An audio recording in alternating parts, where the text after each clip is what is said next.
Wow, good evening, everyone. Welcome as I call to order regular school board meeting of Independent School District number 882 at 5 p.m. on Monday, May 5th. It's good to see you all here. All right, so please stand with me. And, I'd like to make one note. We are missing board member Mark Branson this evening. If you can note that, that'd be great. All right, now you can please stand and say the Pledge of Allegiance with me. I pledge allegiance to the flag of the United States of America and to the republic for which it stands, one nation, under God, indivisible, with liberty and justice for all.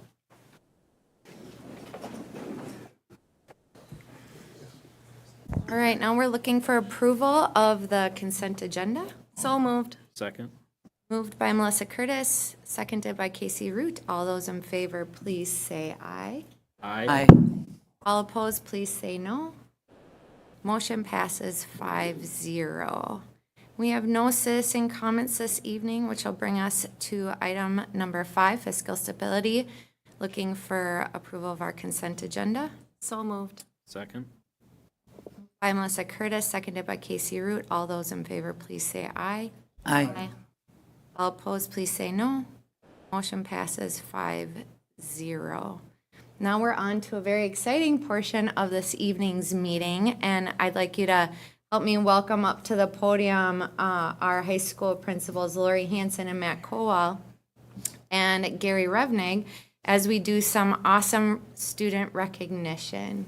The floor is yours. All right, good evening. I'm Gary Revnig, Activities Director. The High School Activities Office and the Minnesota State High School League give out a prestigious award every year.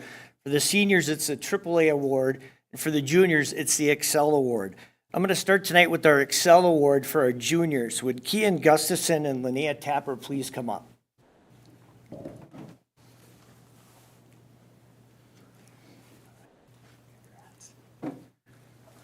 All right, to be eligible for the Excel Award, you must be a junior in high school. You must be making satisfactory progress toward graduation, participate in league-sponsored fine arts and activities, hold a leadership position in the school, and be in good standing with the Minnesota State High School League. Koen has a 3.69 GPA. Linnea has a 4.0 GPA. Koen participated in orchestra, musical, 2 years of visual arts. Linnea, band, 2 years of musical. Sports, Koen soccer, esports, tennis, and 1 year of track. Linnea, gymnastics, track and field.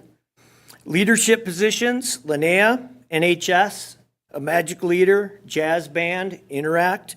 Koen managed esports through community ed for our high school. And volunteer work, Koen Sunday school, mission trips, backstage crew at church. Linnea, Feed My Starving Children, Bible School, Interact Club, and mission trips. Congratulations, Koen Gustafson and Linnea Tapper.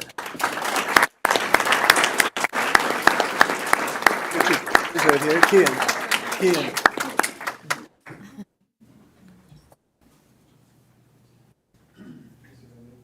We'll anchor him. This time.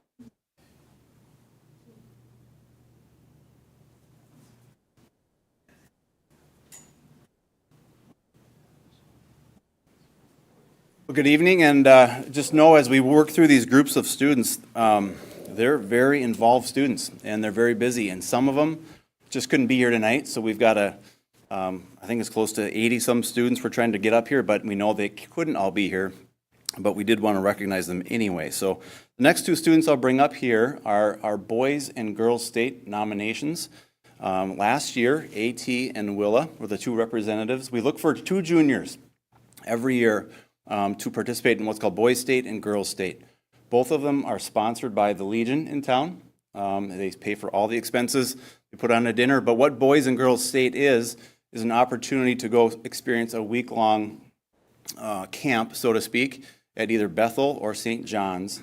And our social studies department has a really big role in nominating these students. So Dawson is one of them, Dawson Bleck, if you come on up, and the other is Natasha Forsty.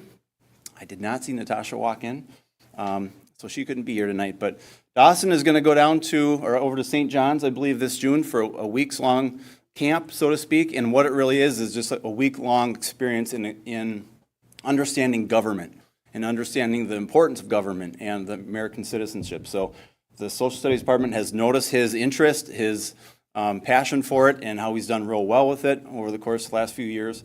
And he was nominated by the Social Studies Department. So again, that's funded by the American Legion of Town. We're super supportive. They are super supportive of the school, and we are very appreciative of all they do for Monticello High School. So congratulations to Natasha, who's not here, but Dawson as well.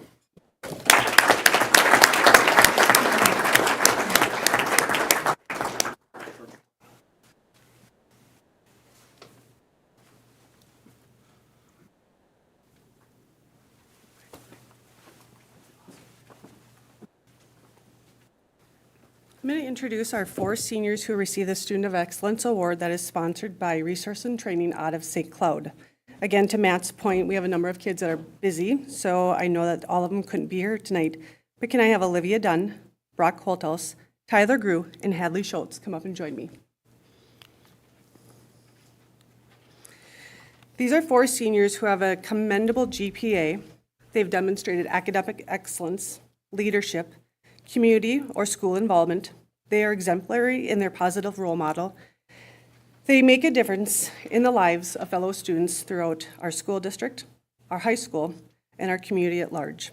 In general, these students have contributed in academics, athletics, activities, volunteerism, and service to others. They represent truly the best of what Monticello High School has to offer. We have Olivia Dunn and Tyler Grew.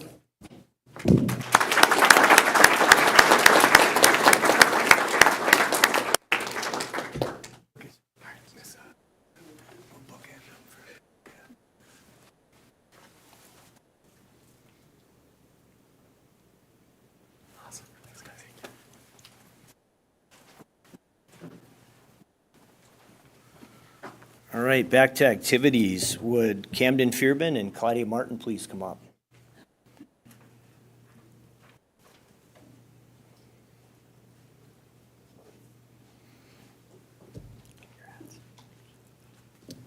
All right, Camden and Claudia are AAA winners. It's a very prestigious award. It goes to a senior. So to be eligible for this award, you must be a senior, have a high GPA, participate in league-sponsored fine arts and activities, and be in good standing. Each school can only nominate 1 male and 1 female. Cam's GPA is 3.95, Claudia's is 3.99. Cam participated in fine arts and band, 2 years in the pit orchestra for the musical, 1 act jazz band. Claudia, orchestra and musical. Sports, Claudia's in swimming, track and field, and she managed the boys' swim team.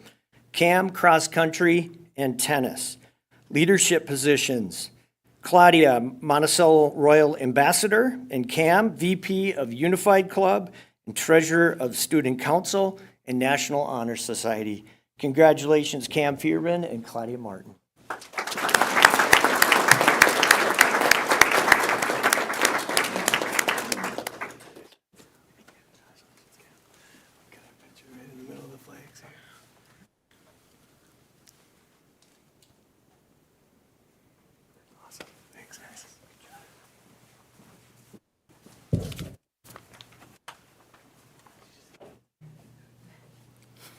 The next group I get to introduce, I have the pleasure of introducing, there's an amazing group of people and very gifted students as well. So it is our class of 2025 valedictorians. There are 15 of them that currently have achieved the 4.0 over the 4 years. And can I have the following people please come up here? Shane Buechler, McKenna Biegler, Allison Schaffens, Danica Cristobal, Summer Derby, Jamin Diedel, Tyler Grew, Josie Johnson, Addison Kippeth, Madeline Coker, Catherine Lemke, Braden Ray, Koen Schlangen, Hadley Schultz, and Kayla Skistead. They are very busy. They are very involved. They definitely challenge themselves when you look at the course catalog and the classes they take. and have taken. They are the tough of the tough courses that they've taken and achieved and done very well in, obviously. All A's across the board, all 4 years. And it is fun to see them start to flourish and gain their momentum with what they want to do next. So it's been fun to get to know them. They are preparing a video for graduation that we all get to watch. We're very excited to see what that looks like. And they're very involved. Some of them came straight from activities. Some have contests even yet today and couldn't be here. So an amazing group of people. We're very proud of you and congratulations, our valedictorians 2025.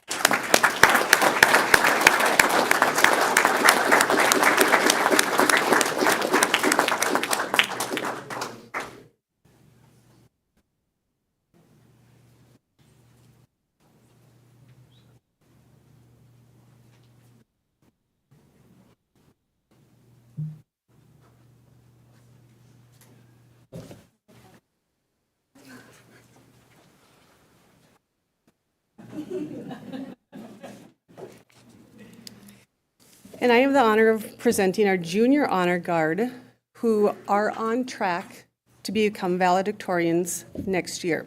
These are juniors who are currently maintaining a 4.0 GPA throughout their high school year. They have also been participating and will be helping out with the graduation ceremony. At this time, we have 25 students that are on track to be a junior honor guard. Could I have the following students in attendance please come up here?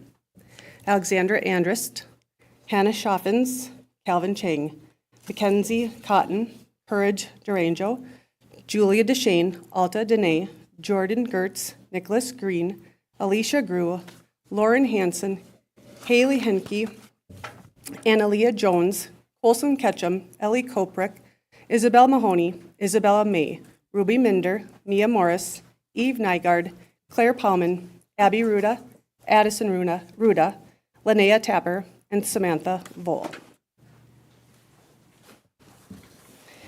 Again, these are juniors on track throughout this year to become a valedictorian their senior year. Again, it's easy for us to take a snapshot of their academics. But as Matt had said, it's equally as important to recognize the rigorous courses that these students are taking, the diverse tracks that they're involved with activities, clubs, athletics, music opportunities. And again, this group is knee-deep in their junior year, and they are setting themselves up for a very strong and successful senior year. Our junior honor guard.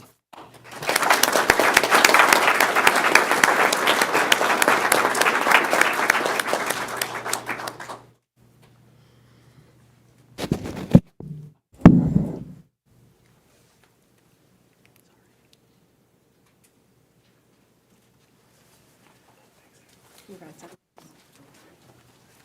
I say your last name right?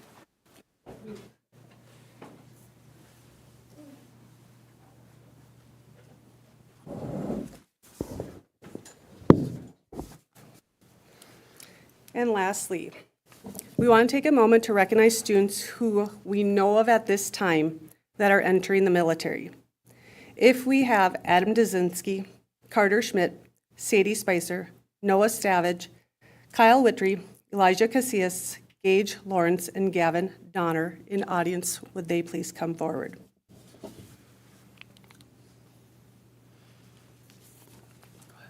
We can talk a little bit about them, even though they're not here. We have one of them, Adam Dzinski, who plans on entering the ROTC. He's very excited for that, and then we'll pursue the National Guard. That's his plan right now, anyway. And then Carter Schmidt is planning to join the Marines. Sadie is going to the National Guard. Noah, Kyle, Elijah, and Gage are all going to the National Guard. And Gavin Donner is planning on enlisting in the Marines. These students. And Cam Matuska. Andrew. My bad, Andrew. Andrew, come on up here.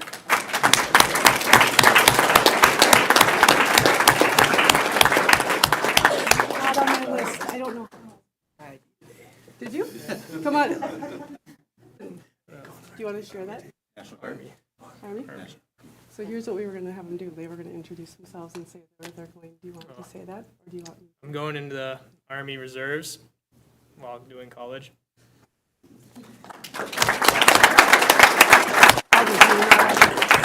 Yeah. These students will also be recognized at the graduation ceremony where we will ask them to stand up and get all of them at that time as well. So congratulations, our sincere apologies. You just did not make our list as of 9 o'clock this morning, but congratulations, we appreciate it. So that is,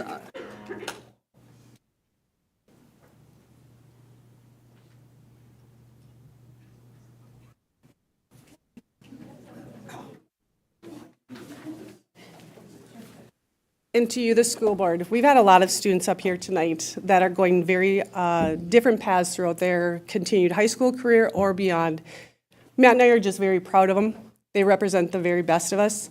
They've all taken different tracks, they've taken different paths, they've had different struggles and successes, but at the end of the day, we have an outstanding class that's going to be graduating in 2025 in just under what I'm hearing, 21 days, but don't quote me, ask our seniors.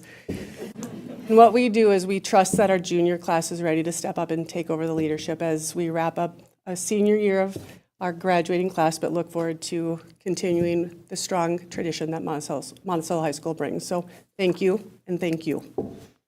Thank you, Lori. Wow, that's incredible to see that many accomplished individuals coming in here to the school board to get recognized. I just want to say we are very proud of each one of you and are excited to see you are our future. And so no pressure, but we're really looking forward to seeing you continuing your success on to whatever avenue you're choosing to go forward with. And we're excited to have you come back here and help continue to lead our community as well after you're done with that. So thank you, and thank you for coming. You're not obligated to stay the rest of the meeting, though it will probably be more invigorating, so you're welcome to stay if you want to. But thank you for joining us today, and again, congratulations. Do any of the other board members have anything to say to these students? I think it's a good reflection also on the community and the parents, the family, along with the staff as well, that help the students achieve their goals that they've gotten this far. So it'll be exciting to echo Jamie's comment as to how far everyone makes it and all the future success. Awesome. Thanks again.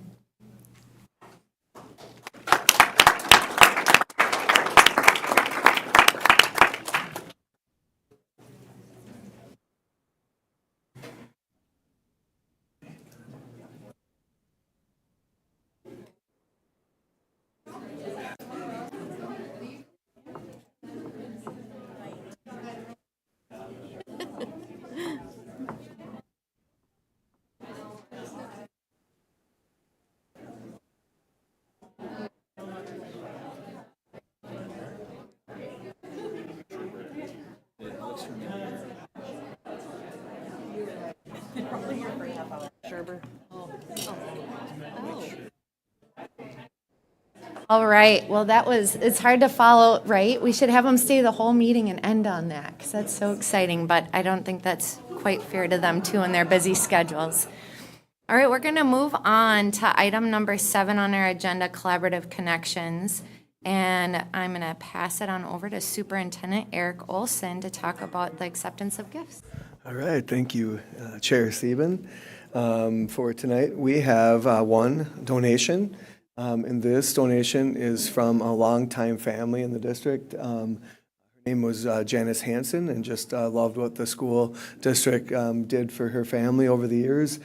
She recently passed, and when she did, in her obituary, she asked that any donation be made to students in need at the Monticello High School. So we're very fortunate for her commitment towards students, and she even got to say that in her obituary. And so $1,000 is going forward to Monticello High School students in need, our Magic Closet. So a huge thank you to the Hansen family for recognizing that not every student has exactly what they need when they come to school. So we're very proud to partner with them.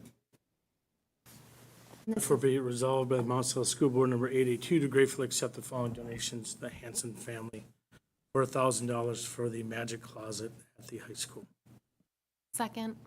Moved by Jeff Hegle, seconded by Melissa Curtis. All those in favor, please say aye. Aye. All opposed, please say no. Motion passes 5-0. We are now on to our student representatives report. So help me welcome up Koen, Schlangen, Aloysius, Thompson, and Willa Scharmer to the podium.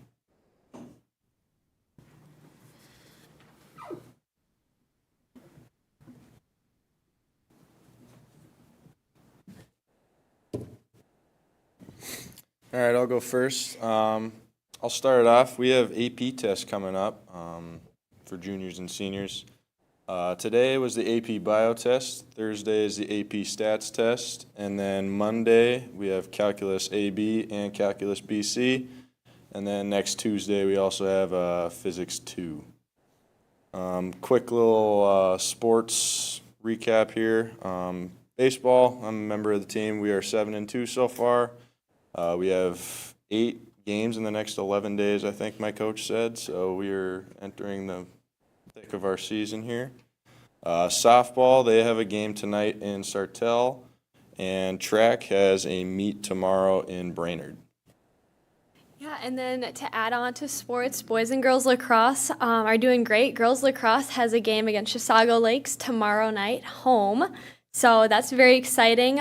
We also have tonight in the realm of the arts, we have an orchestra concert, which I'm actually going to be popping out to later. And then on the 19th, we have a band concert, which has always been incredible. So if you're free that night, I would definitely suggest showing up to that. And then finally, in regards to kind of graduation, end of the year, we have a private group of students planning the baccalaureate service, which is a more faith-focused graduation service. It's completely student-led, but facilitated by admin in the high school, and I'm a part of that, and it's going amazing, and we're all very excited for that next step. So, yeah.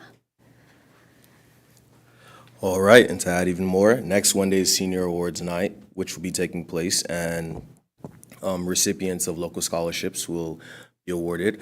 And following that, we have Senior Sunset taking place May 22nd, where seniors will gather and watch the sunset. Very beautiful. And graduation takes place June 6th, which we all cannot wait for. But yeah, not that we're eager to leave though, but but yeah. Yeah. We also, to add, last week was National Commitment Day, so we all got to wear our college stuff and got to show off where we're going next year. So it was super exciting to see all of our friends just dressed up and kind of be able to see a glimpse into their next steps. So, yeah. On Wisconsin.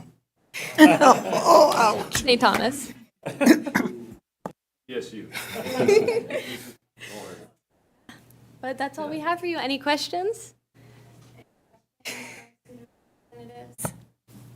No? No? Great job. And will you guys be coming to the next board meeting? This is the last one. This is the last. Well, we have, they're going to come in June. Okay. Yeah, we might. So we can recognize. Okay, good. Okay. On behalf of Mr. Cole and myself, one of the byproducts that doesn't get shown here is the opportunities that we get to meet with the different groups of kids, and this is just another example. We get to check in with them. We get to have impromptu hallway meetings or office meetings that really just give us an opportunity to get to know these on a very different level, and to see who they were last year as juniors and who they become, and just the skills, the conversations, the things that they have brought to our building, what they bring to you, but also how they just kind of take care of business within our building and the influence that they provide. So it's a great opportunity for us just to know kids in another avenue and help them give some opportunities that they get to kind of polish themselves as they go forward into whatever their high school steps and beyond look like. So we're grateful. It's fun. It's enjoyable.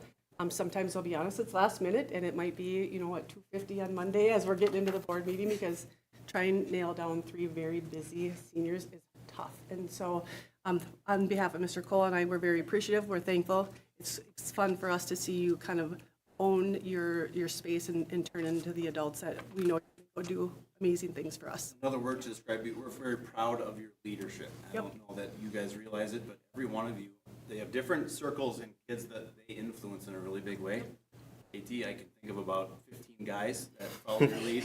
Willa, you've been awesome with student council, right? And just some of how you push in and you want to own that.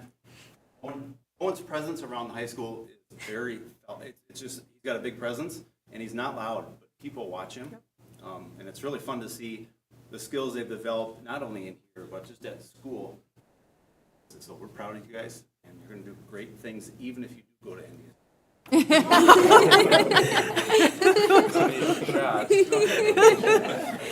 Great group of kids, very proud of them, they're going to do good things. Okay, awesome, and we're excited to see you back so we can properly send you off in June then when you stop in. Thank you. Thank Thank you. you. Thank you. Thank you. Thank you. Because you're going to. Yes. That's what it is. All right. Agenda item 8, teaching and learning. We are going to bring Mr. Rob Daniker, Director of Human Resources, up to touch on Administrative Professionals Day.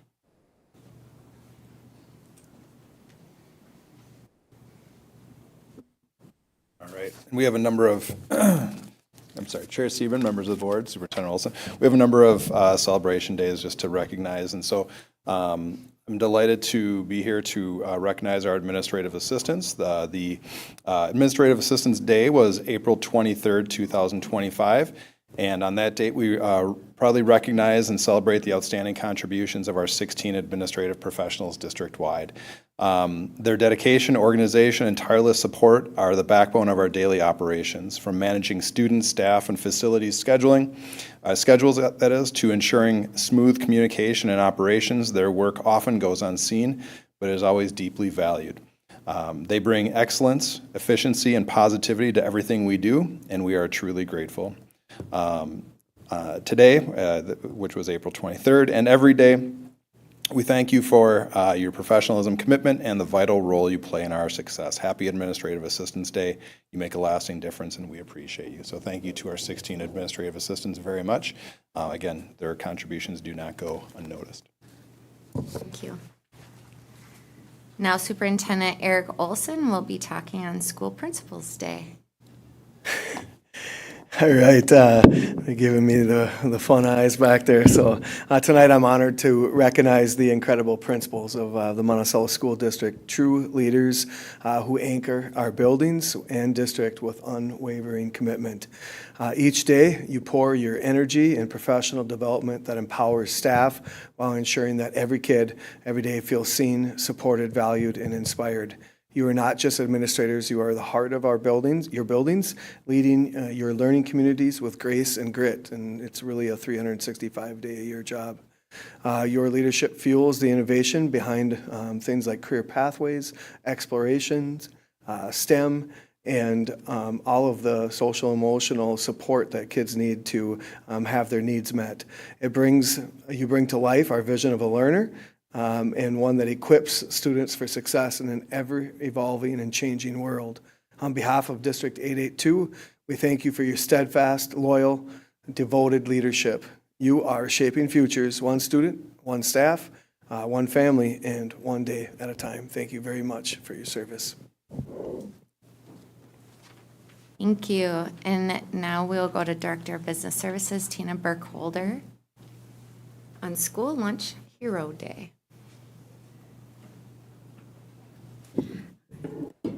All right, so May 2nd was School Lunch Hero Day, and it proudly recognizes and celebrates the outstanding contributions to our school nutrition staff. They are our lunch heroes, whether it's a busy morning making breakfast or a beefy nacho day or whatever the new favorite is. Mine was beefy nachos. They are the heart of our food service program, showing up every day with energy and genuine care for our students. From preparing nutritious meals and meeting dietary needs to keeping kitchens running smoothly and making the lunch line a friendly place, their work supports not just physical health, but also the emotional well-being of our students. They do more than just serve food. They serve kindness, smiles, and stability in every tray. Their dedication, especially in the face of supply chain challenges or the involving meal programs that we go through, it is truly inspiring. So thanks to our nutrition staff, our students are nourished, focused, and ready to learn each and every day. So kitchen staff, nutrition service staff, thank you for being our everyday heroes, for making such a meaningful impact on our school community. Thank you. Now we'll go to Director of Teaching and Learning, Ms. Cindy Foshing, on Teacher Appreciation Week. Thank you for having me. This Teacher Appreciation Week, we celebrate the incredible dedication and unwavering commitment of all of our educators.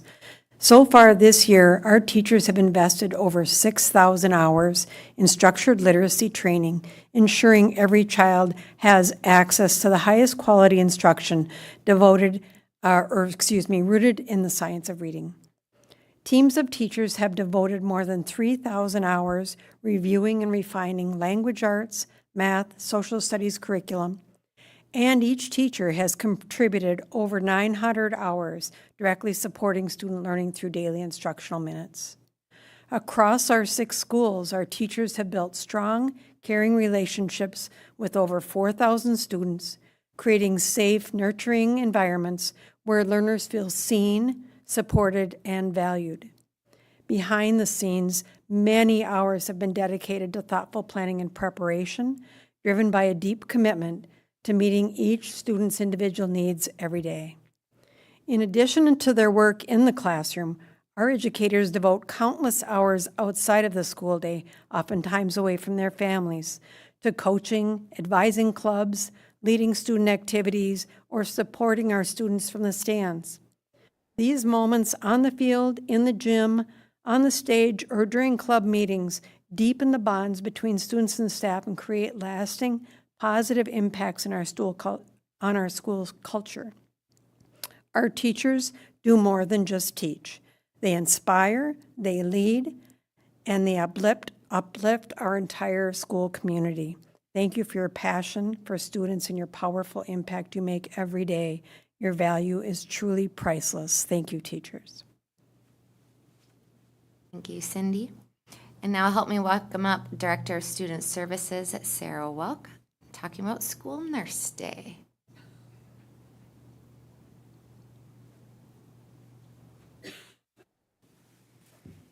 Good evening, everyone.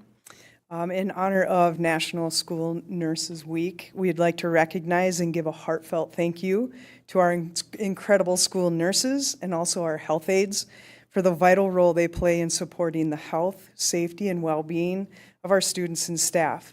Their dedication to providing care, managing health plans, responding to emergencies, and promoting wellness throughout our schools do not go unnoticed.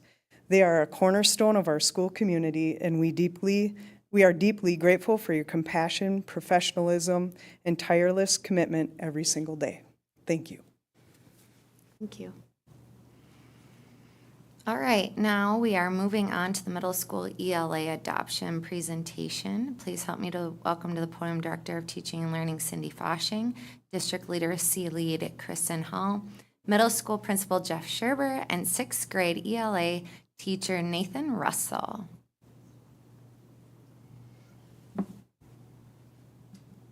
Good evening, and thank you. We're very excited tonight to share with you our recommendation for our 6th through 8 language arts adoption. Before I turn it over to Nate here, I just wanted to share a few things. This process started in the fall of 2023. We had some different faces up here. We had Lindsay Retman, who helped us kick off the process.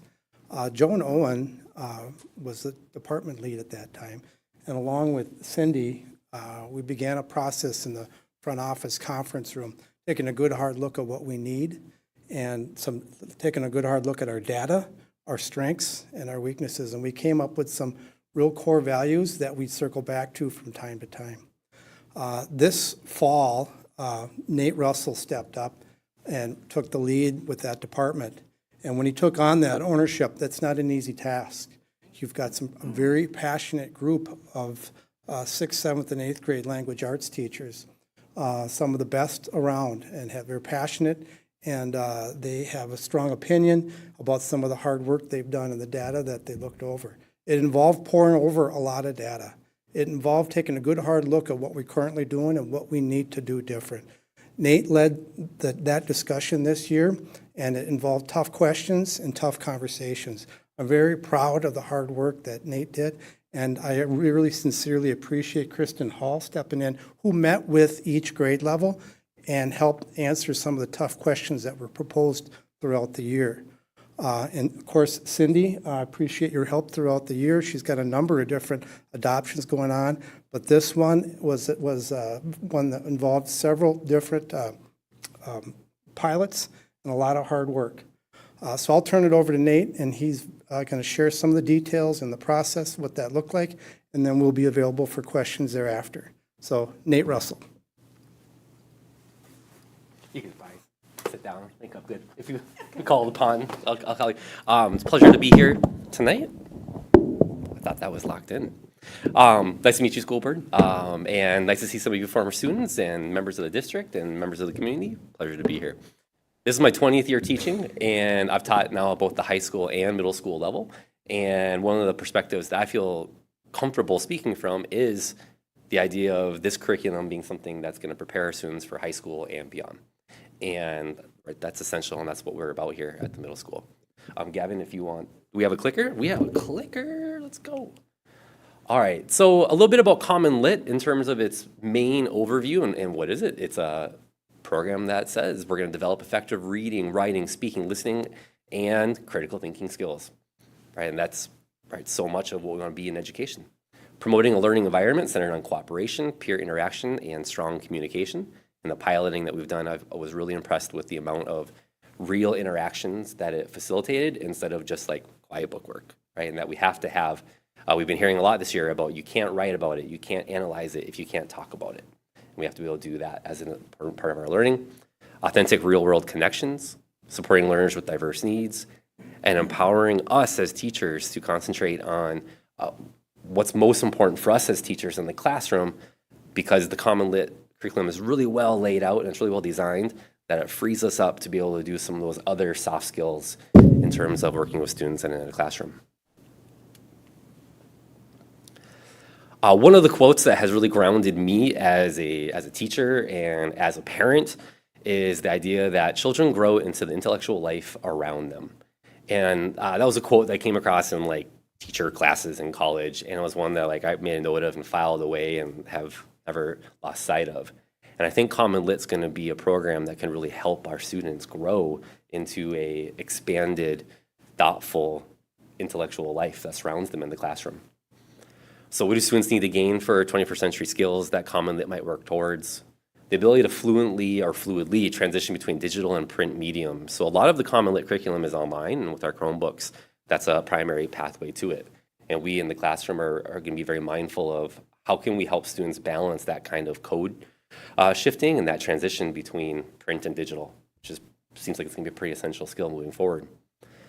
And to not only be able to do that kind of code switching, print and digital, but to do it with reading, writing, and speaking, right? And a balance of those as the primary ways of the language arts. And then how can we go beyond basic comprehension? How can we go beyond just general knowledge into analyzing it, being able to apply it, being able to evaluate, and then to synthesize would mean to create, right? To take something and how can I now create from there? Essential skills. Mr. Scharmer mentioned some of the core beliefs that were initially established to ground the work moving forward. And I won't get too caught up in the weeds here, but this, I hope, gives a sense of just how purposeful and how intentional the group has been from the beginning in terms of its careful consideration of what's important for establishing a really big decision. So a bit of the timeline and process, right? We're going back all the way even to October of 22. And one of the things that you see on here is the idea of creating those core ideas and starting to kind of really think about the standards. There were 2020 Minnesota ELA standards that were put in place, and really thinking about what do those mean for us as a district, as a department, and how will we think about that, how will that impact our decision with curriculum.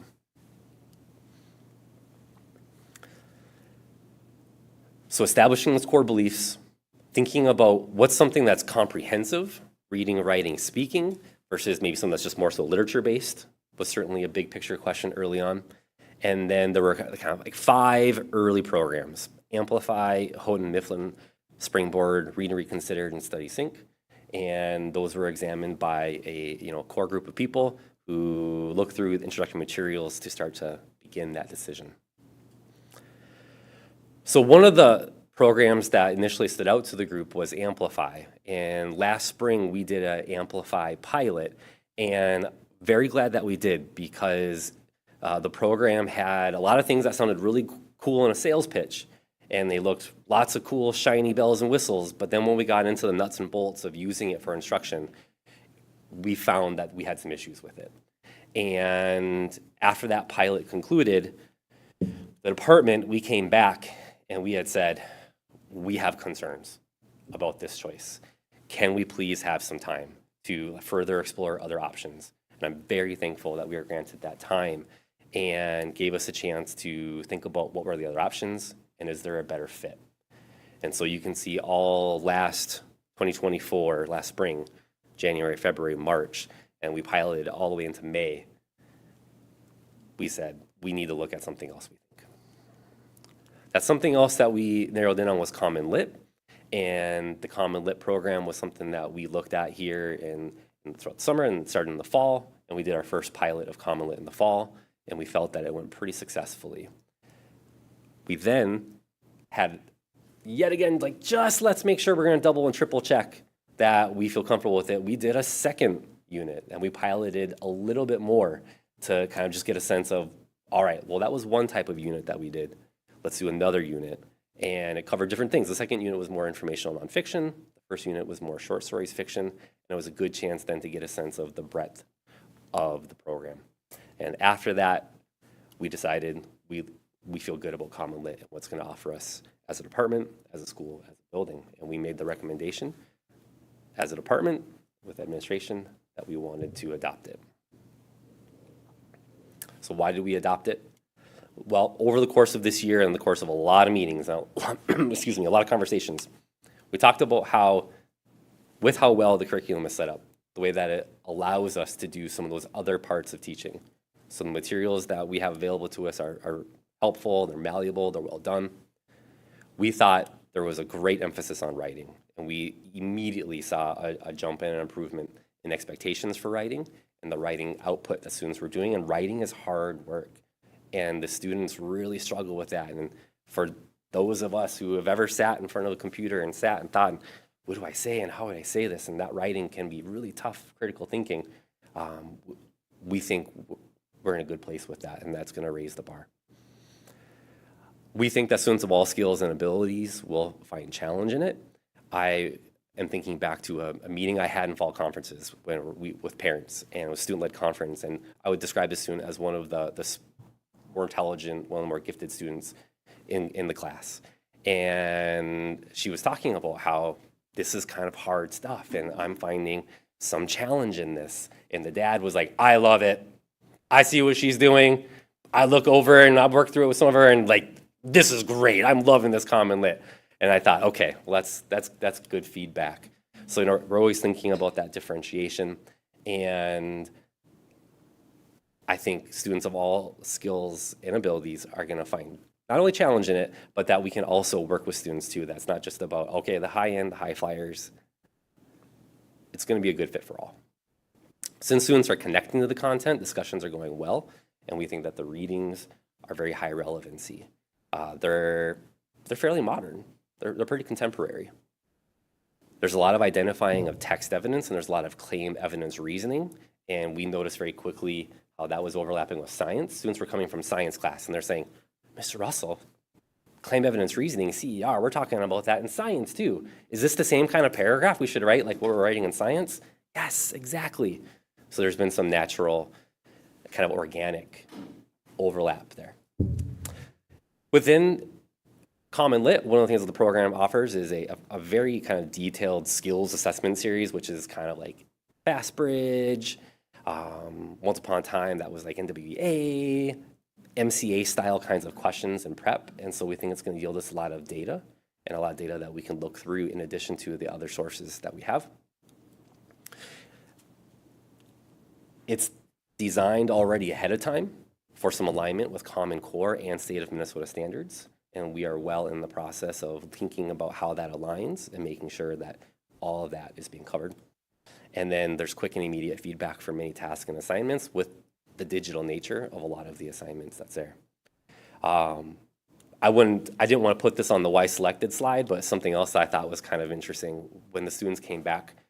Sorry, not when they came back. When we were preparing for the MCA, we did like a little MCA sampler, and it was like approved from the state. Like, here, you can use this batch of questions. And the students were like, this looks and sounds a lot like Common Lit, Mr. Russell.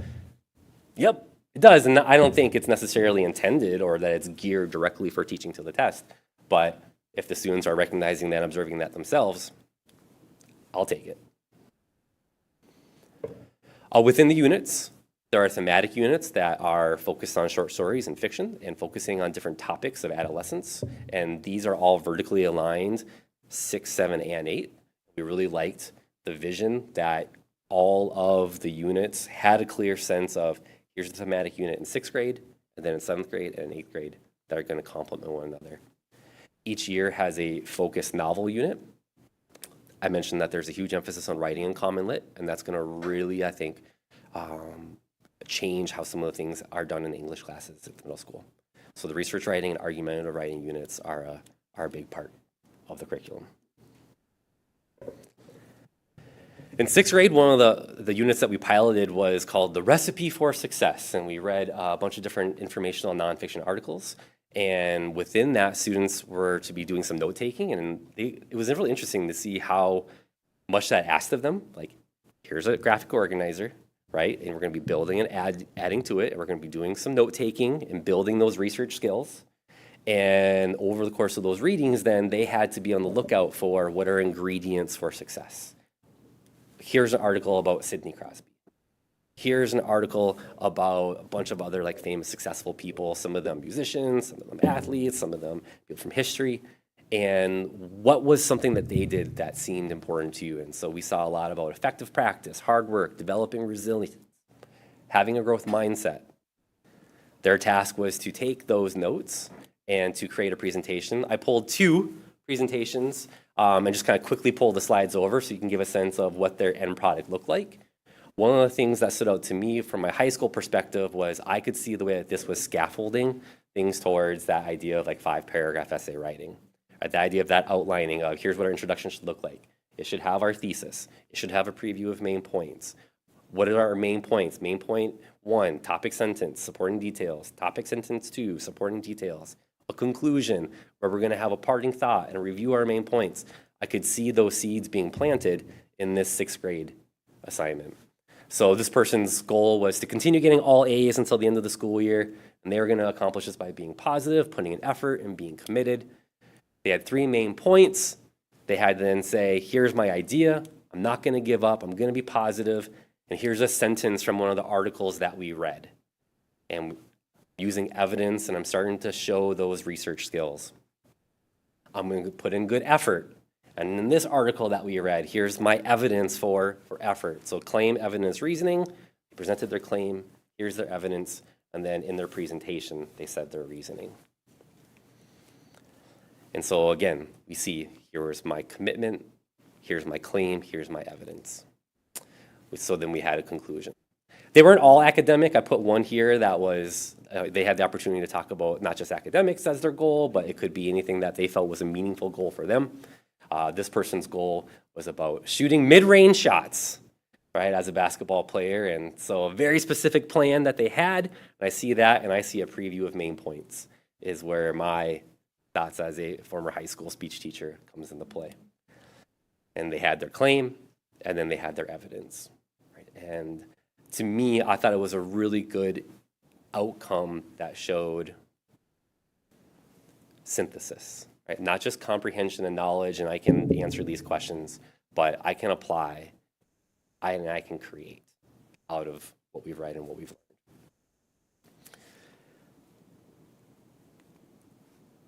Right. So, right, kind of, I thought it was fun to see some of the 6th grade work here. Regarding ed reports scores green, meets expectations. A Common Lit scores green, meets expectations in all major categories. We did have kind of one thing that we looked at, and I've already talked about as a team, that there was a little bit of concern from ed reports as a feedback about variety of types of writing. A lot of the writing was expository, writing to make a point, like literary analysis kind of writing. And we are already looking at, all right, how can we look at writing to persuade, to inform and to entertain, right? Not just to inform.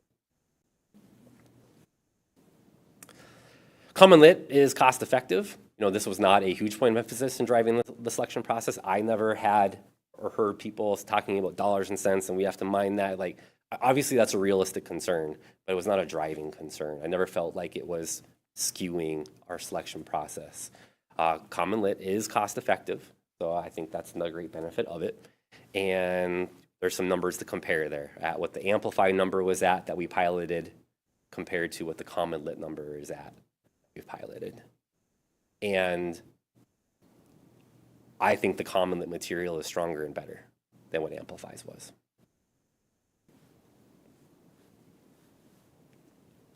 So in summary, multiple programs were examined. Like Willa said, we did our due diligence. Careful piloting of leading candidates occurred, more due diligence, and we are excited to adopt the Common Lit 360 curriculum. I looked at our district plan and our district roadmap for kind of parting thoughts and for kind of last 2 cents that I'd want to say. I think that this will help us in middle school English continuously improve as teachers. I think it's going to help our students grow as critical thinkers, effective communicators, resilient learners, and as persons of integrity.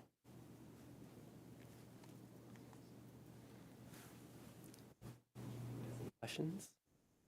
That was a fantastic presentation. Thank you. And I guess the part that I really like is that you started with one curriculum.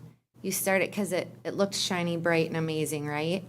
And then you found out it didn't actually do what you were looking for. And so you went back to the table. I mean, I love the fact that you're saving the district money too with that, don't get me wrong, but at the end of the day, are we giving our students what they need in order to be successful? And what I like is that there's actual proven success already that you've shown, and gives me confidence in what way to move forward. So.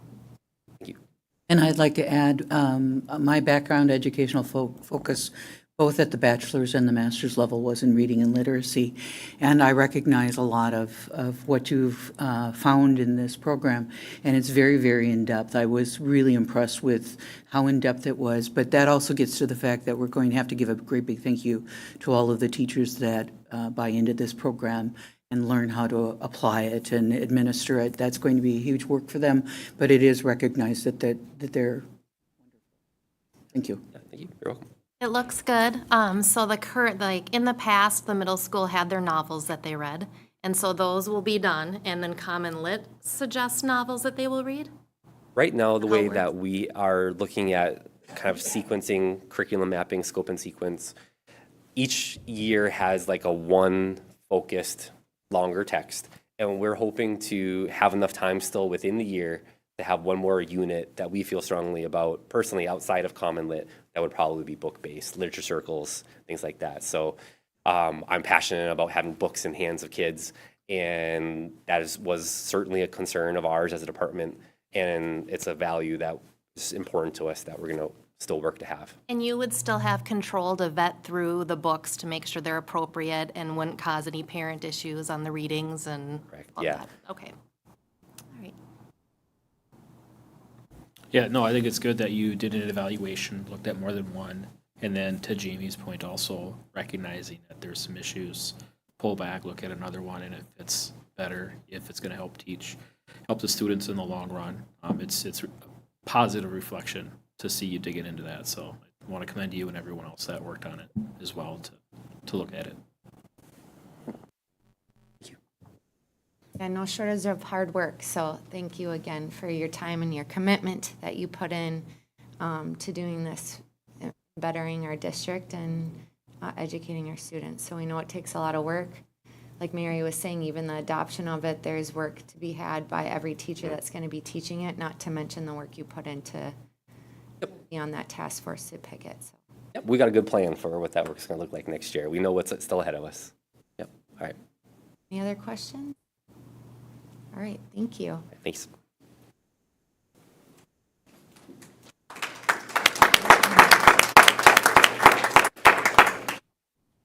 All right. Well, I have a little exciting announcement here. We'll do it last. Okay, good. Just kidding. We'll hold you in suspense. You get to wait just a little bit longer. All right, now we will move on to item number 9, a safe and healthy culture. Please help me welcome up to the podium Director of Building and Grounds, Terry Woodworth, Tom Pollock, Gary Revnig, and Greg Holker to talk about the Buildings and Grounds presentation. All right. Well, thank you for having us here tonight. Last year, Mr. Olson started scheduling some meetings with staff from the Monticello School District and from the city of Monticello. It was eye-opening for us as the school staff to hear things that were happening around the city. Last year, it was just kind of them updating us on what was going on and us sharing what was happening in the school district to basically get us on the same page. And then this year, we started doing some planning together where we could use some of the same equipment, share things together to help the city of Monticello and the school district. So I'm going to turn it over to Terry, who put together a quick PowerPoint. Thank you, everyone. Let's see if I hit the buttons right here now. Okay. Just a quick introduction. As you know, it takes a lot of resources to keep our buildings and grounds looking good and staying up and running, right? And occasionally we need a little help, and that's kind of where Gary comes in and the city comes in. And again, we have a couple people that have been willing to help us out at numerous occasions with everything, whenever we ask. So, and again, we're going to, like Gary said, a lot of this content wraps around that committee meeting, that Buildings and Grounds Committee meeting that we had. And one of the things I noticed at the last one was we spent about $12,000 last year on athletic field maintenance. And that took up, 20% of our overall budget. So that was a huge cost and a huge kind of like, oh my gosh, we need to take a look at this a little bit better. So some of the maintenance that was done, again, they're going to aerate that sand field. That's that track, where that track is, that sand field right around there. They're going to supply some athletic seed mix, and then they're going to slit seed that. And then they would supply and apply 2 applications of fertilizer. That was to the football field, that was to the baseball field, soccer, and the stadium areas. And then again, the next application would have been 4 applications to that sand-based field. It takes a lot of maintenance to keep that field up and running. It's sand, so anything you put on top of it, it's just going to drain through. So you gotta stay up on top. You gotta stay on top of that, right? And that's where that moisture manager comes into play too. Well, Greg Holker, we brought him on board in the fall last year, and he's kind of an expert in this area. So. It was a family business, Spring Green Lawn Care, of course, that's where he came from. So again, I asked him, I said, hey, take a look at this. Does this seem right? Do we have other options we can do? Maybe some other fertilizers that are a little more cost effective. So he kind of ran the numbers and he's like, hey, I can do this for $2,000 for the material. Now we don't have a piece of equipment, and that doesn't take into consideration my time, but for $2,000, here's what it's going to take to do everything that the local vendor did. So that's 12 acres of land. So then as we're sitting around in this committee meeting, kind of discussing all this and the cost savings of keeping this in-house, we were kind of going back and forth and kind of getting some ideas on how we could kind of purchase something. Greg and I had kind of identified something that we thought would be beneficial to the district. And Gary, kind of just stepped up and said, hey, I can help kind of purchase this piece of equipment for you. If you guys can save money, it'll help, save your guys' grounds budget money. It'll help his budget too, because now I don't have to go to him and ask, hey, can you help kind of pay for some of this stuff? So then again, after that, we, kind of had a plan, and we purchased this Toro stand-on 60-gallon spray master. So there's a picture of it. So, Terry.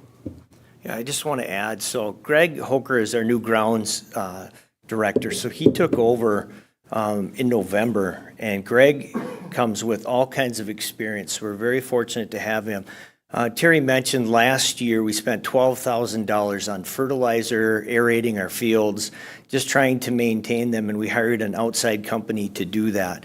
When Greg was hired, he asked what our vision was as a school district and how he could help. And it's very important for us to have safe playing surfaces. And we want to be proud of the grounds that we have when we're hosting sporting events and FIAD and everything else that's taking place on school grounds. And Greg had said with his background, if we could get the fertilizer, he would be able to put it down on our fields. That is his background, so he's certified. So by him coming on board, it's going to save us quite a bit of money just this first year and every year. But he needed the right equipment, and that's where I came in. And I can't always help, but when I can, through some fundraised dollars with the golf tournament and concessions and different things that we have, I was able to help purchase this spreader that will save our district money, not just 1 year, but every year. And it's going to benefit the whole school district, spraying for dandelions, everything. So he's certified to put the fertilizer down, spray the fields, and it's just going to benefit the school district. So Greg has been a great addition. And then when we were in the meeting with the city talked about, well, if you need to use an aerator, you could use ours. So we've got one that we have that we'll drop off for Greg to use. Just a connection, again, that Greg has growing up in Monticello with the city of Monticello, and them knowing his background, they're more than willing to come over and drop off some equipment for him to use to help save our school district money. So it started out last year just meeting and going over, what's happening in the city, what's happening in the school district, and now we're trying to partner on some things to save both of us money. So this spring, Gary actually sent a little flyer and said, hey, there's some field turf maintenance training going on. Let's send our guys. I'm like, yeah, I advocated for that. And again, Greg went to that and found a piece of equipment that would help maintain that. I know we have a sweeper right now, but it's the original one. It's kind of old and cumbersome and needing to be repaired frequently. So, they saw this one there, and again, Gary stepped up to the plate and was able to kind of purchase that for us. I have a little video here. I don't know if it's going to work. Well, that's not the video. Skip that part. All right.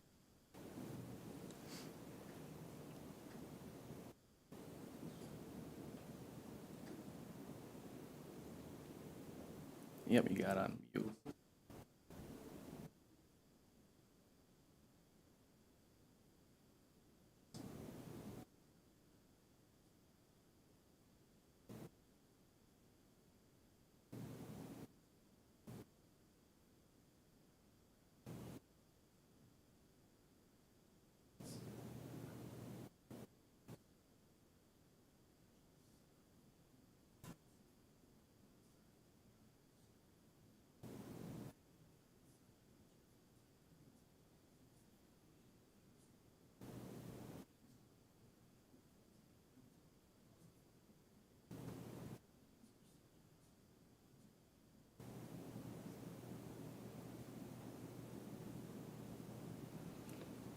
Just going to add. All right, the turf field, twice a year we have maintenance. We're required to do that by our insurance company to make sure everything is safe, and we want to do that so our field lasts. We just are completing our 8th year with our turf field, and twice a year I have a company come out and professionally maintain it. They'll add some sand, rubber if needed. They check, they smooth everything out, they pick up the field. So we have that contract with them. But that field is used a ton with soccer, lacrosse, football, community ed events, FIAD.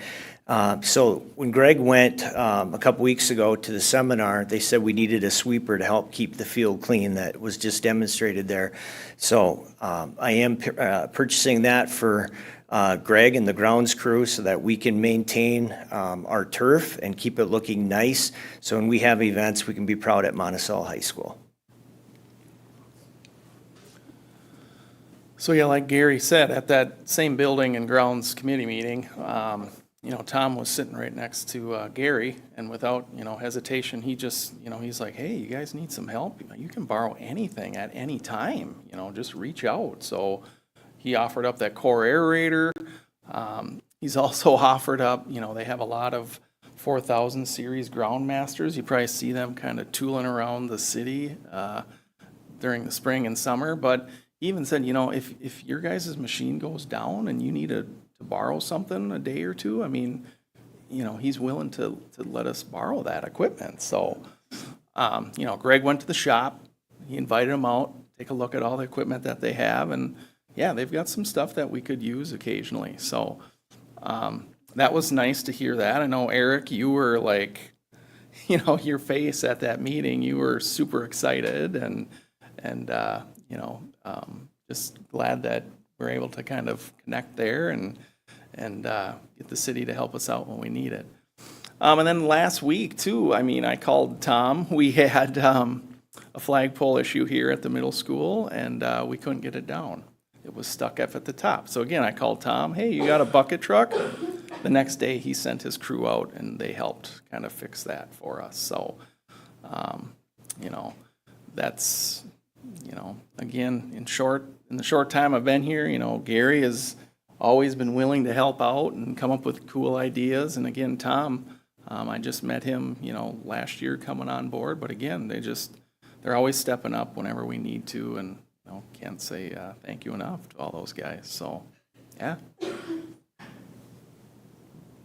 I just think it's important, you know, collaborative connections is one of our strategic priorities, and the more we can do that for cost-saving measures, efficiencies, and effectiveness, that has to be continued to be explored so that we can, you know, put money back always as a focus area into the classroom. That's always the goal. So that's why we go deeper in some of these areas in order to bring it back into other areas. So thanks for exploring those, guys. Appreciate it.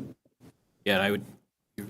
Any questions I was going to ask? Oh, no, I was just going to commend the comments. So I'm on that committee as well, working with you guys and the team. And I will say Tom is very passionate in any way he can to help the school district.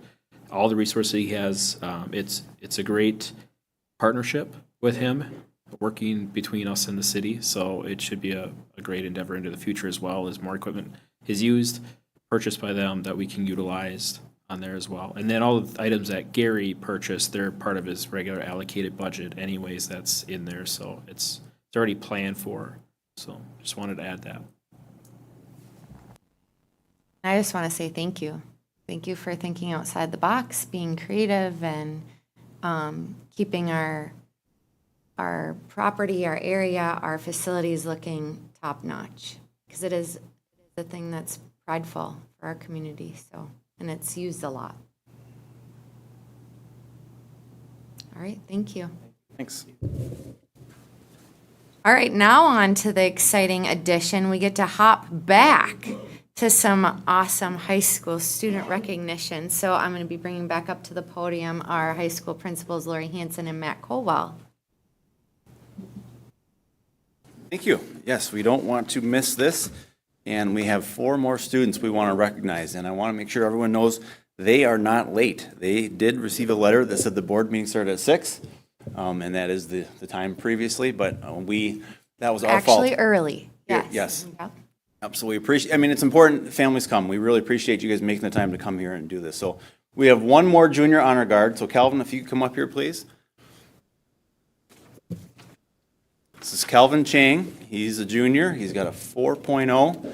He is not shying away from tough classes, and he is one of those students that we would ask again to be at graduation with us, along with a number of other juniors who so far have that 4.0. So congratulations. We're proud of you, and we need you at graduation.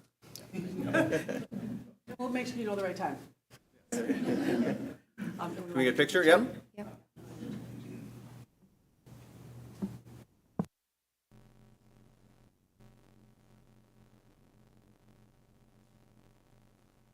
Congratulations, Calvin.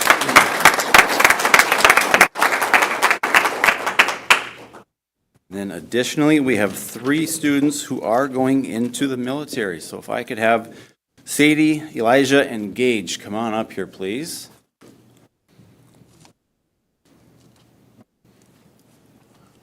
We'll have each of them kind of describe what they think they know, what they want to do, and what branch they're going into. I was pleasantly surprised, actually a little bit, impressed by some of them gotten started already. They've enlisted before now. It's not just waiting till after they graduate in the summer. So if you could just tell us about the branch, what you're thinking about going into, and what you've maybe started with so far. We'll start with Elijah. Hi, I'm Elijah. I enlisted about a year ago in February, so I've been almost a year. I'm a 91 Bravo wheel mechanic. I already did basic training in Missouri last summer, and then this summer I'm going to AIT for my job, wheel mechanic, and I'll be there until like November. Oh, Army.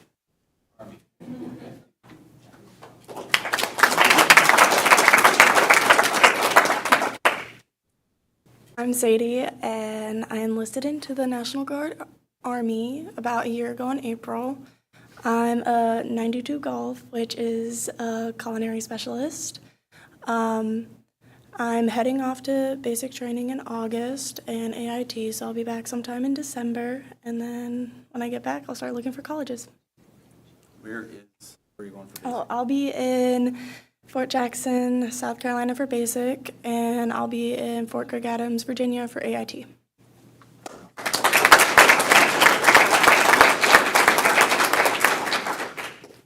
My name is Gage Lawrence. I enlisted February last year, Army National Guard. My MLS is 12 November. Go to basic June 17th of this summer, right after graduation. I plan to keep going with that the rest of my life. Where? Fort Jackson, South Carolina.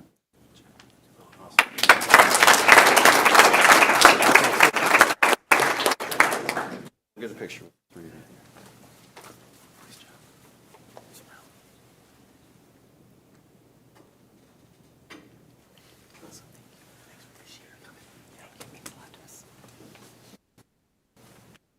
And I would just want to say thank you for signing up to serve our country. It is an honor to serve our country. I also served for 13 and a half years. I've been to all of those bases.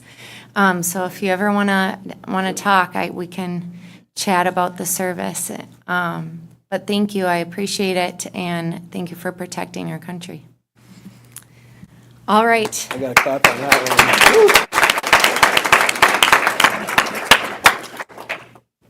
one. And you know what? I'm not going to have you don't have to stay for the rest of the board meeting if you don't want to. Other people were here too and were recognized, so you absolutely are invited to stay if you would like to. If not, you're more than welcome to go ahead and resume your evening. So it's completely up to you guys, but we're going to say that was a great choice. Yeah.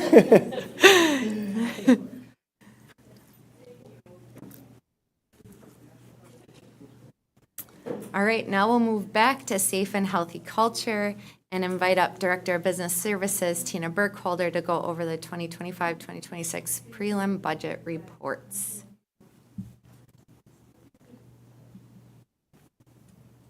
I'd probably want to leave too, instead of listening to numbers, but that's okay. All right, so tonight we have some of the budget presentation for you tonight. It'll just be on, there, oops. It'll just be on some of our funds, not all of the funds. So right now we're in that budget development phase in our budget timeline. This is a list of all of our funds that we have budgets for. So our general fund, which also includes our special ed co-op fund, and our capital outlay, which will have our insurance proceeds in there. OPEB trust, food service, debt service, internal service, building construction, which is closed. We don't have that open right now. And our community service, which also has the hockey closed to it when the state looks at our numbers. So not going over the general fund. I still need another month with that fund, but all the other funds are ready for your first look. So we'll start with our special revenue funds, which includes our food service fund, community service, and hockey. With food service, we are planning on spending down our fund balance. There are a lot of unknowns in this fund. The federal reimbursement rates are always announced during the summer months, so we never know what they'll be. So we're anticipating a 3 to 4% increase on reimbursement rates. That's typically what the increase has been over the years. For breakfast meals, we're projecting $185,000, and for lunch meals, $480,000. Another unknown is our labor contract is unsettled going into next year, so using, again, budget estimates for that.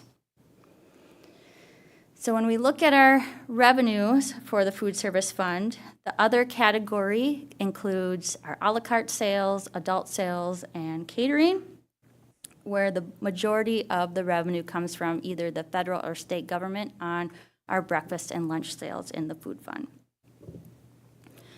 And on the expense side, about 43% is salary and benefits, and food costs are the other bulk of the expenditure budget. Again, we don't have a lot of trend data on our food costs. Next year will be the second year of being under self-ops. So hopefully once we have a couple years, we'll be able to analyze our food costs and look at trends a little more closely. Any questions on food service? All right. Next, we have our community service fund. Overall, we're planning on increasing our fund balance just under $100,000. This includes our community ed programs, ECFE, adult basic ed, and school readiness. On revenues, we will see some growth in some youth participation. We're going to have our middle school activities transferred over to the community service fund and be budget neutral.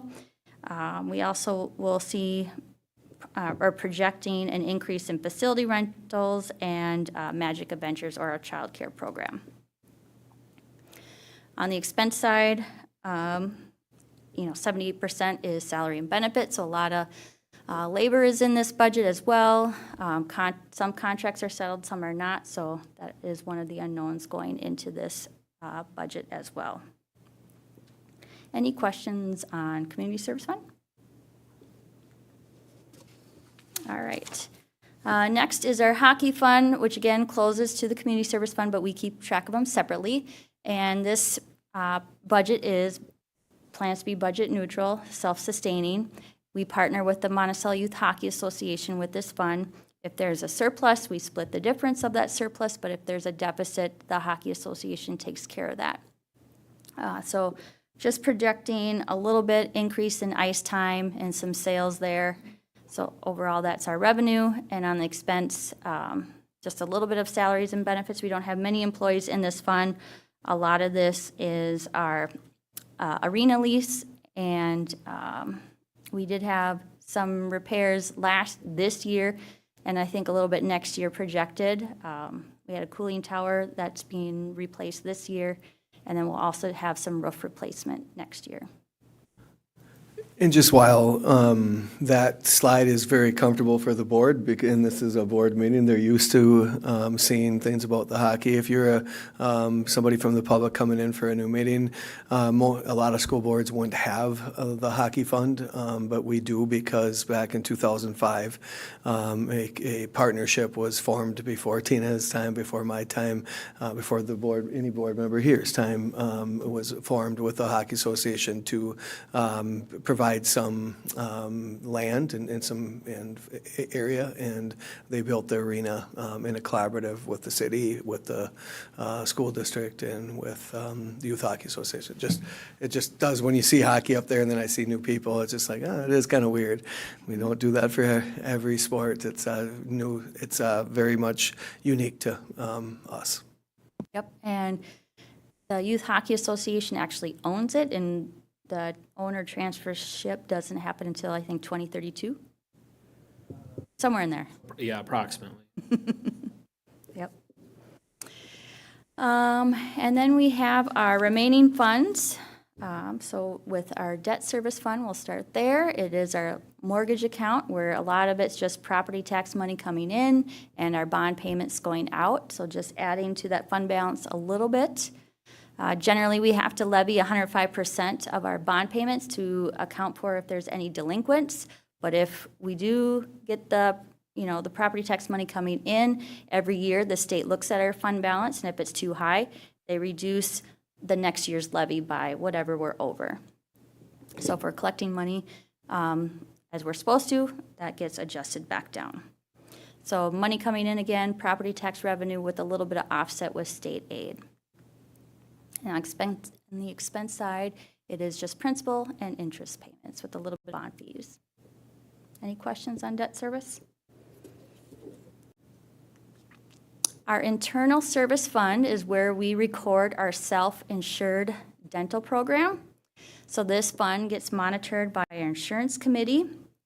We're projecting flat enrollment in our dental program, but a 4% increase on our claims. So overall, just a little dip in our fund balance next year, just under 7,000. So on the revenue side, it's that dental premiums coming in, whether it's the school district contributing or the employees contributing, a little bit of interest money. And on the expenses out, it's claims paid to the companies as well as our administrative fee. Any questions on internal service? I just had a question on a number noticed in the internal service expenditures for the general administration fees underneath the dental insurance claim payments.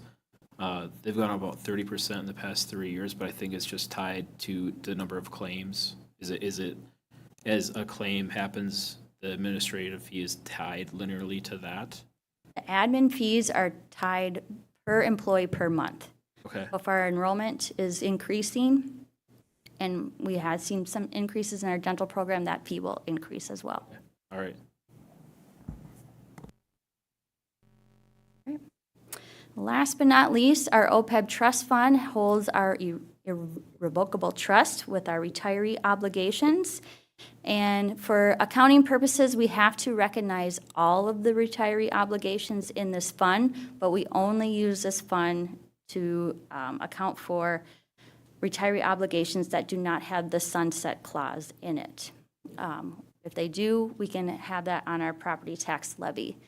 But with our latest actuarial study that is still yet to be completed, we can look at, on an ongoing basis, where does it make sense to use this trust or to not use this trust. Because if, in the end, we do have eventually all of our contracts that has that sunset language, we can only use this money for retiree obligations. We can't use it for anything else. So how can we offset the levy to have smooth increases or decreases, and at the same time utilize our trust for what it was intended for, if that makes sense. So coming in, again, it's just recognizing those obligations, whether it's from a partial payment from the employee, retired employee, or the district, with a little bit of interest revenue, and then the retiree insurance obligations going out. And in here, we predicted the 13% increase on our health insurance premium and what we know as retirees today. There might be one or two people that might retire after the year's over, once this budget is settled, but for now, it is based on what we know.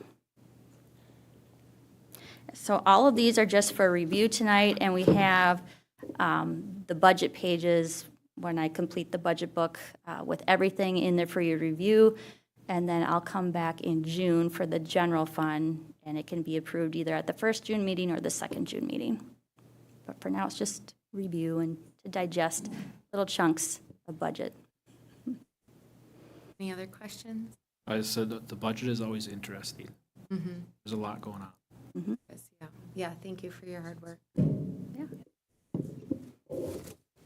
And like many people don't know, we're audited down to the penny yearly. So there's no misappropriation of funds or bad management. We're watched heavily. So thank you. You're welcome. All right, now moving on to invite up to the podium Director of Human Services, Rob Daniker, to go over first reading of policies.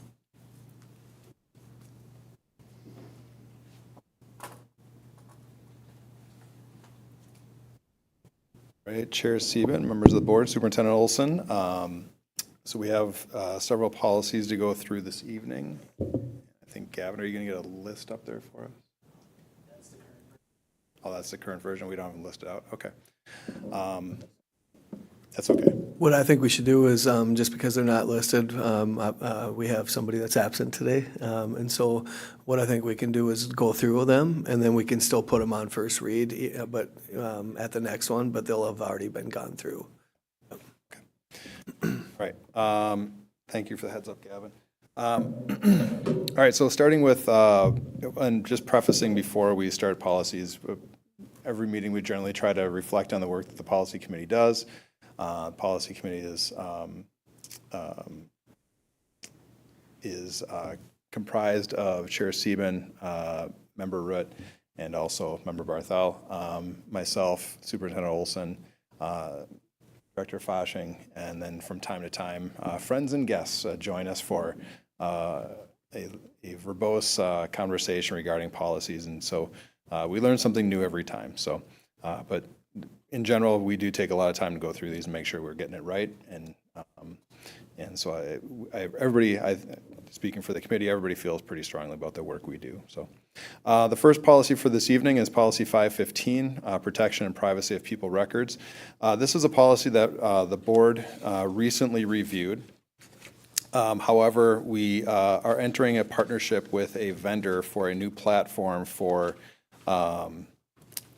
school notifications. And the vendor reached out to us and shared that they recommended that we adopt some amended language to this policy regarding how data is used. And so there's, in Article 7, there's a new addition that's being proposed as this first read tonight that says the school district shall not share parent phone mobile number information with third parties affiliates for marketing promotional purposes. And of course, we would never do that. However, this platform allows stakeholders to choose to opt in, what's called originator opt-in for text messaging, data, and consent. And so it's just trying to be transparent and trying to recognize the duties, obligations, laws that bind both parties and make sure that we're, again, being transparent with our constituents. Any questions on 515? Okay. Moving forward to 603, curriculum development. And so this one is, I might be out of order here, actually.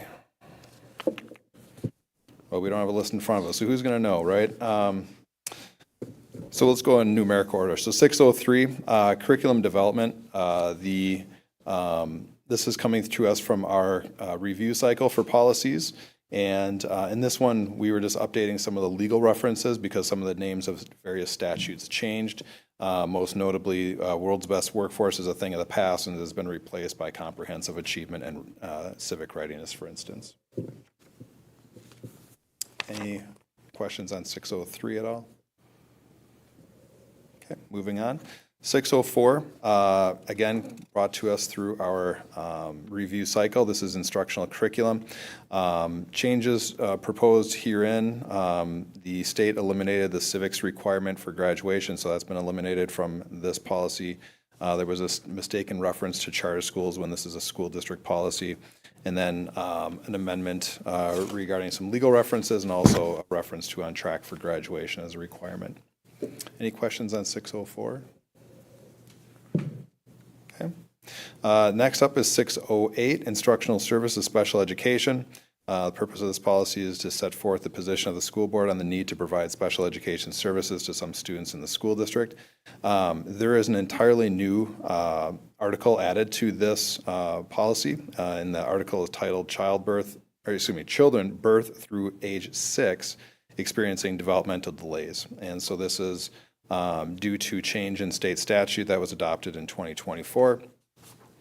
And then there's also an additional section at the bottom of the policy regarding the school district may conduct an assessment for developmental adapted physical education, otherwise known as DAPE, outside of the regular IEP process. So not having to run a full exhaustive IEP process in order to determine if a student qualifies for DAPE. Any questions on 608? Okay. Next up is 618. And there was, this was again brought to us through our review cycle work. And also, it's the product of some statutory changes.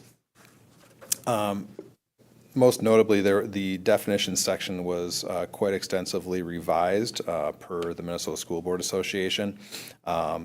Things like above grade level, below grade level were aged out and replaced by academic standard, benchmark, career college ready, things like that. So really updating the nomenclature for use in this policy 618, which is assessment of student achievement.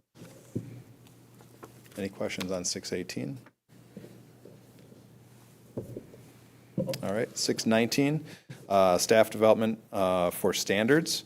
And there was, again, coming through us, to us from our review work.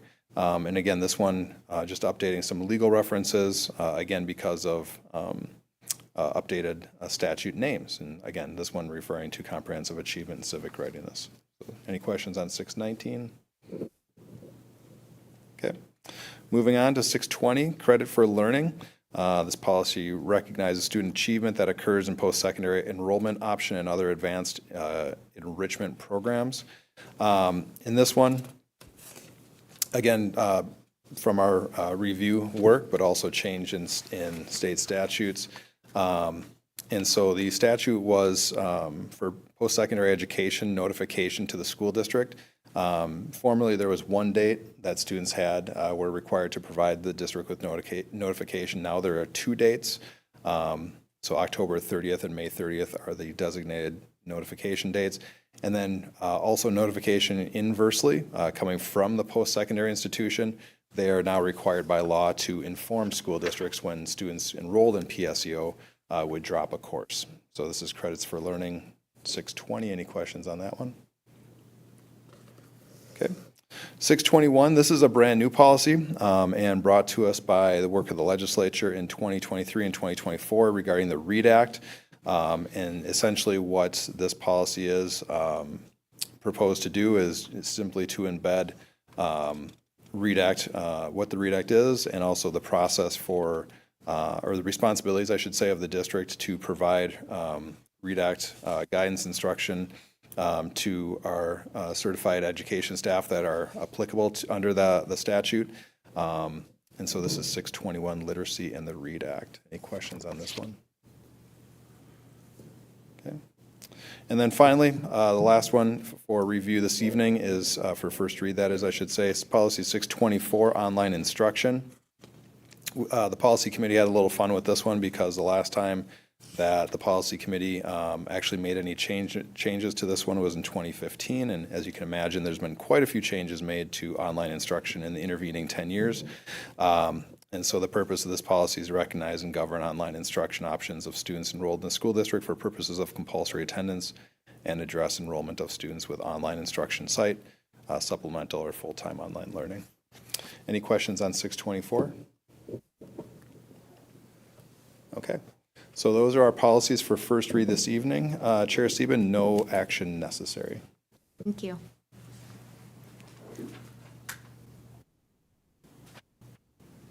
All right, and that brings us into adjourning our regular meeting of Monticello School Board. We will be. Did you have an announcement? Nope, I already did. Thank you, though.